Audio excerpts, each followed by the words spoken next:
now the question may arrive. So why do we need to learn descriptive statistics? Why can't we do the analysis without descriptive statistics? Let's see. So let's see the power of descriptive statistics in assessing group data. Let's take a following illustration.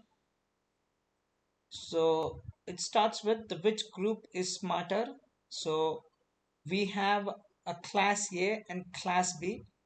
So we have two classes, class A and class B students, and we have done the we have taken the two groups, two separate populations. So class A and class B, and we have gone into the each student of the class A. So both are class A consists of 13 students. That's the population, and class B consists of 13 students.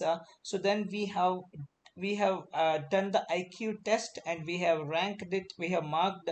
So each student got the respective marks. So the first student got 102, 128, 131, 98. Let's take it as a. So here we are not mentioning the student names, but you can. I hope you get it. So these are the these are the intelligent coefficient marks of each student respectively for the class A. On right side you can see the class B intelligent coefficients of 13 students.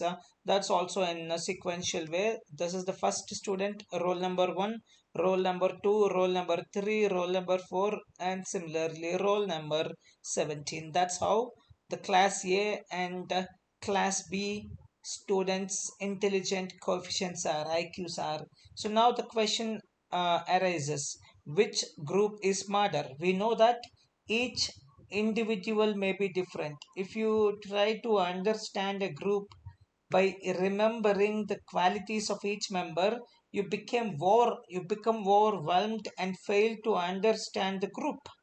So the question is which group is smarter, and if you try to understand a group by remembering the qualities of each member, remembering the IQs of each member, you become overwhelmed and fail to understand the group itself. So now how do you solve that?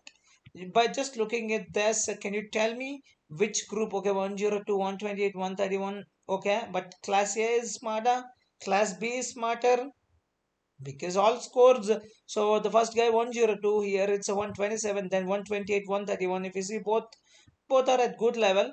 And 131, here it's 96, the third one, though it's 131, it's highest. So it's been counteracted with 96 and 102, 98, 80, 140, 140 and 93. So basically it's very difficult to just figure out which group is smarter based on the individual. If you look into the characteristics or qualities of each member of the group, so then how do we do that? The question that comes into our mind is, how do we do that?